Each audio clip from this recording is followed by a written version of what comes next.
Ser podcast. Las 7 de hoy por hoy. Ser podcast. Hola, muy buenos días. La condena al fiscal general del Estado sacude el mundo de la justicia y de la política en nuestro país. El Supremo inhabilita a Álvaro García Ortiz durante 2 años al considerarle culpable de un delito de revelación de secretos, una decisión que ha dividido a la Sala Segunda del Supremo porque 2 de los 7 magistrados de perfil progresista votaron en contra. Una condena que llega de forma inusualmente rápida, apenas una semana después de que terminara el juicio y que el tribunal dio a conocer ayer 20N en forma de fallo. Conocemos, por tanto, el resultado del juicio sin que esté redactada aún la sentencia, que es donde se explicará y argumente la decisión del tribunal. José Luis Astre, hola. Hola, buenos días. 5 votos a favor, 2 en contra para un fallo histórico. Es la primera vez en democracia que se juzgaba y ahora que se condena al fiscal general del Estado, que tendrá que pagar una multa de 7.200 euros e indemnizar con 10.000 euros a Alberto González Amador, que es la pareja de Díaz Ayuso. Fue su jefe de gabinete, Miguel Ángel Rodríguez, quien difundió la mentira que originó este asunto, que la Fiscalía había ofrecido un pacto a González Amador que luego, dijo, se retiró por órdenes de arriba. Rodríguez anticipó que el fiscal iría pa'lante y eso es lo que ha pasado al final, después de una deliberación muy rápida del Supremo que ignora, pues, el testimonio de los periodistas que fueron declarando en este juicio. Declararon que Álvaro García Ortiz no había sido su fuente, que ellos accedieron antes que el fiscal al contenido del correo en el que el novio de Ayuso reconocía 2 delitos de fraude. En todo caso, la presidenta madrileña y su entorno celebran el fallo del Supremo y hablan de un éxito para la democracia después de que todo un Estado, dicen, intentar actuar contra un ciudadano particular. Radio Madrid, Javier Carrera. En español y en inglés, como si de una especie de conflicto internacional se tratara, así celebraba Ayuso la sentencia a través de redes sociales. La presidenta se apoya en el supuesto eco de la noticia fuera de nuestro país, asegurando que no se concibe en una democracia libre utilizar los medios del Estado para hacer política delinquiendo a costa de un particular. Más allá van incluso fuentes de su entorno que lo califican como un éxito de la democracia y hablan de victoria de un español, en referencia a González Amador, frente a lo que llaman aparato del Estado. Primera valoración, por cierto, que tardaba en llegar. Llamaba la atención el silencio inicial de todo el PP de Madrid durante horas. Este viernes Ayuso comparece para poner voz a esta forma de celebrar la decisión del Supremo. En el gobierno que prepara ahora el relevo de García Ortiz hay una indignación en privado que se trasluce en público. Esto decía ayer el ministro Félix Bolaños 2 horas después de conocer el fallo. El gobierno tiene el deber legal de respetar el fallo, pero también el deber moral de decir públicamente que no lo compartimos. El gobierno siempre ha creído y ha defendido la inocencia del fiscal general del Estado. Sin embargo, hoy el Poder Judicial ha hablado. Fue casi a la vez cuando en el Congreso, coincidiendo con los 50 años de la muerte de Franco, Pedro Sánchez estaba en la presentación de la serie de Movistar Anatomía de un instante, serie basada en el libro de Cercas sobre el intento de golpe del 23F. Y habló el presidente del Gobierno en estos términos que ahora escucharán, de la necesidad de defender la democracia. Nuestro firme deseo de neutralizar esa amenaza, de defender la soberanía popular y la democracia frente a aquellos que se creen con la prerrogativa de tutelarla o de amordazarla. En el PP creen que en la semana en la que la Fiscalía ha pedido 24 años de cárcel para Ábalos y en la que hemos conocido el informe de la UCO contra Santos Cerdán, la sentencia del Supremo contra el fiscal no deja más camino a Pedro Sánchez que presentar la dimisión. Suya es la responsabilidad jurídica, pero la responsabilidad política es del presidente del gobierno. Quien quiera hacer una lectura justa debe ver que la sentencia también implica a quien lideró este bochorno institucional de principio a fin. Así empieza el viernes, es 21 de noviembre. A la espera de conocer la sentencia en la que el Supremo debe apoyar su decisión, el fallo del Alto Tribunal ha dejado una cascada de reacciones políticas que pudimos escuchar anoche en la programación especial de la cadena SER, entre ellas la del ministro Óscar López, que reitera la inocencia del fiscal. Agustín Rodríguez Sagún, buenos días. ¿Qué tal, Ángeles? Buenos días. El ministro hablaba de que el Ejecutivo respeta la decisión, pero evidenció de forma más clara el descontento del Gobierno con la injusta condena, dijo, al fiscal general. Esto decía anoche en Hora 25. El Gobierno tiene mucho más respeto por la justicia que otros que deberían tenerlo. Algunos del mundo de la justicia. Y por lo tanto va a acatar la sentencia. Y por lo tanto va a poner en marcha el procedimiento que tenga que tener. Ahora bien, es profundamente injusta. Y es muy grave. Y es muy deprimente. para los demócratas en general. Ayer también hablábamos aquí en la SER con Cuca Gamarra. La diputada del Partido Popular consideraba el fallo como una prueba de la independencia del Poder Judicial y acusaba al Ejecutivo de haber iniciado una persecución política contra Isabel Díaz Ayuso. Y esa naturaleza política ha tenido que ver con una persecución política a nada más y nada menos que la presidenta Ayuso.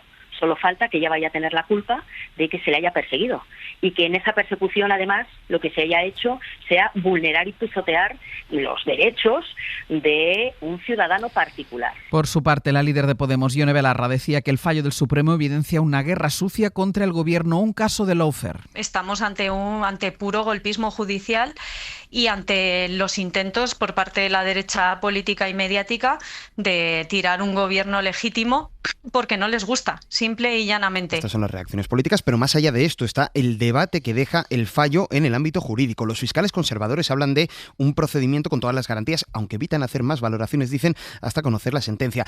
Es la ausencia de esta lo que critican desde la Unión Progresista de Fiscales. También lo hacía Inés Herreros, que es vocal del Poder Judicial. No tenemos una resolución judicial, no tenemos una sentencia, no conocemos cuál es la fundamentación, lo único que conocemos es un fallo, es una condena.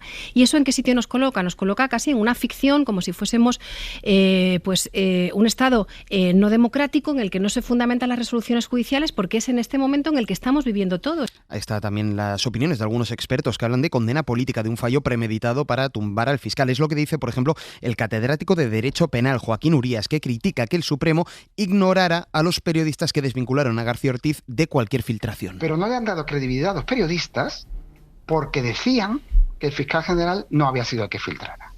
No tengo ninguna duda de que si uno solo, de los muchos periodistas, casi 15 que pasaron por ahí, uno solo hubiera dicho, venga, voy a confesarlo y el que me ha filtrado esto es el fiscal general, esa sería la prueba de cargo. La otra incógnita que abre este fallo del Supremo es si la defensa de González Amador utilizará la condena para pedir la nulidad del procedimiento contra él por los delitos fiscales, aunque a priori no podrían hacerlo al tratarse de hechos diferentes. Isabel Vega, buenos días. Buenos días. El fallo que condena al fiscal general del Estado no afecta directamente a la causa por delitos fiscales y falsedad documental que se sigue en Madrid contra Alberto González Amador, ya que se trata de hechos distintos.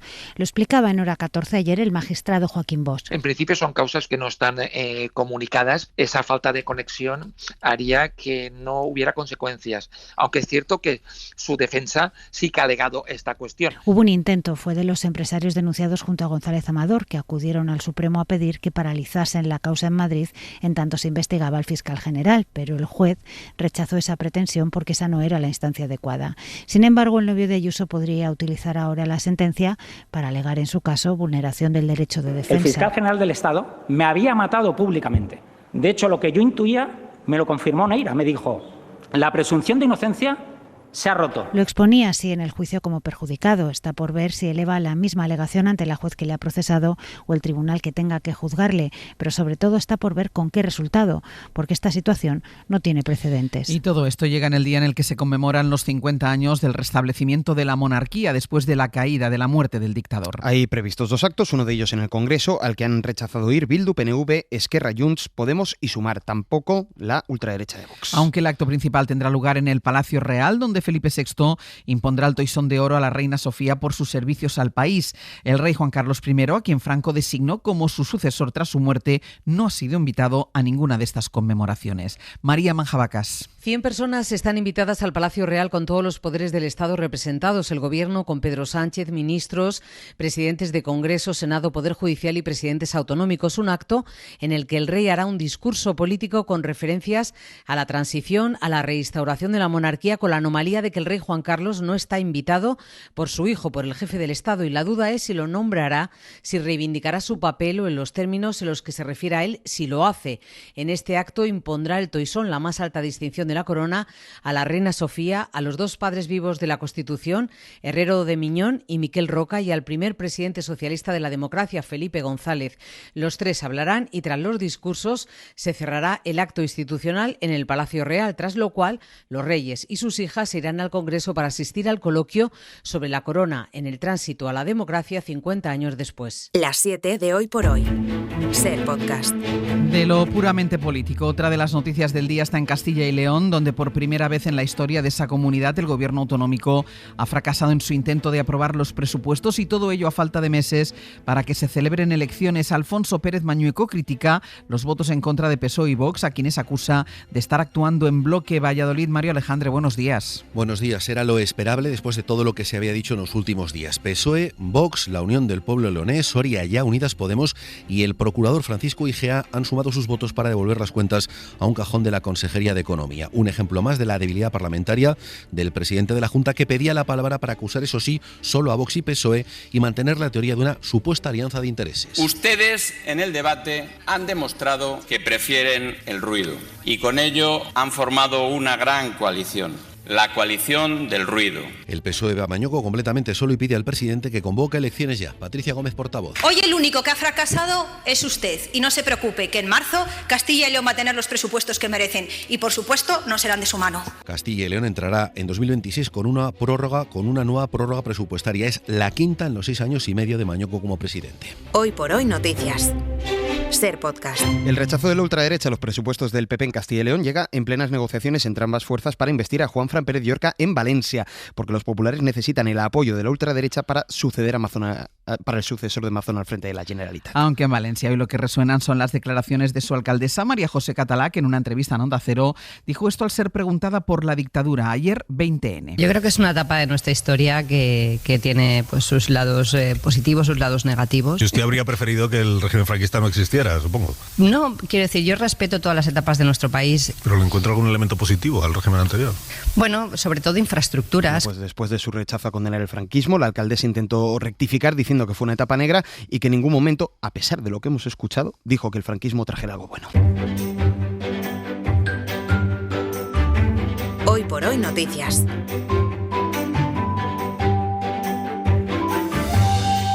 Ser Podcast.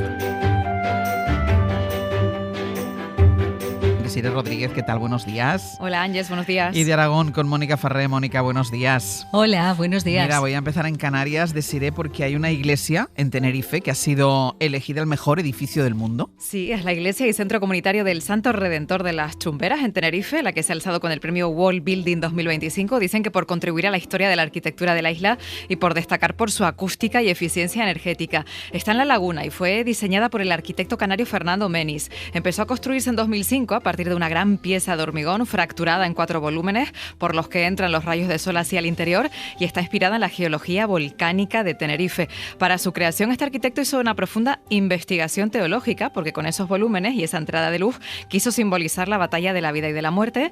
No es la primera vez que esta iglesia Ángels recibe un premio, ya lo hizo también en 2012 con el galardón a la innovación en el hormigón. Es que es impresionante cómo entran los rayos de luz en esa iglesia, muy bonito. Una historia de nostalgia, Mónica. Han restaurado la cámara del último fotógrafo minutero, que son esos que entiendo que hacían fotografías por las calles en Zaragoza. Sí, hace un siglo, en 1925, Ángel Cordero se instalaba mirando al Ebro, detrás de la Plaza del Pilar, y retrataba a los paseantes. Allí estuvo hasta el año 1978 tomando imágenes a generaciones de zaragozanos. Muchos de ellos eran niños.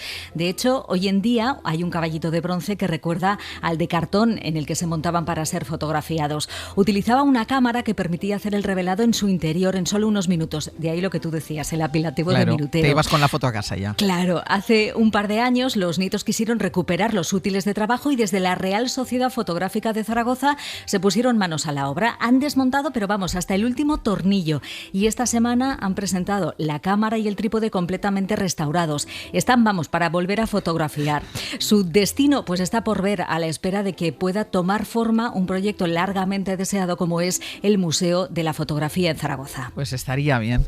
Los restos del huracán Leslie en América ha provocado la llegada de 3 nuevas especies de aves raras en España, que es toda una suerte, Desiree, para los amantes de la ornitología. Sí, es el poder de la naturaleza, Ángel. Hace unas semanas, no sé si te acuerdas, te contaba que una tortuga boba rescatada en Canarias, sí, bueno, había llegado hasta Alabama, pues hoy te cuento que 2 aves han hecho el camino contrario, el inverso. Las ha arrastrado hasta el archipiélago ese huracán Leslie, que se desató en Estados Unidos hace justo un año. Son en concreto, voy a intentarle decirlo bien, un pico grueso pechirrosado, que tiene un canto canto así muy melódico. Y el otro pájaro es un vireo gorgia amarillo que se encuentra sobre todo en Texas y en el norte de Florida. Este en concreto llegó a la laguna donde impactó aturdido el pobre mío contra una ventana. Se trata de algo realmente extraño que sucede en muy pocas ocasiones y que supone, pues dicen los expertos, un acontecimiento extraordinario para la biodiversidad de las islas, la biodiversidad local y una oportunidad para estudiar los efectos del cambio climático en las rutas migratorias de las aves. A disfrutarlos. Y Zaragoza quiere volver a ser la capital del heavy metal.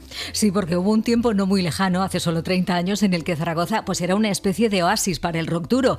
Aquí hacían escala giras mundiales de Metallica, Iron Maiden, Judas Priest, se organizaban festivales, había una zona plagada de pubs especializados en este género en el entorno del campus universitario, pero todo esto se diluyó. Ahora, con ánimo de recuperar ese espíritu, se ha presentado El Batallador, que es una asociación sin ánimo de lucro que quiere reconectar con esa cultura heavy. Bueno, va a recabar apoyos de las instituciones e incluso se prepara para su presentación en sociedad. Será el 28 de marzo con el concierto de unos suecos, Crash Diet. Lo contaremos, Mónica Desire, gracias. Buen fin de semana. Y vamos ya con nuestra recomendación cultural para empezar el día, para empezar el viernes, así que tocan estrenos de cine, los trae Pepa Blanes. El fenómeno Wicked vuelve a los cines con la segunda entrega de esta adaptación de Las dos brujas, Ariana Grande y Cynthia Erivo. ¡Es la bruja malvada!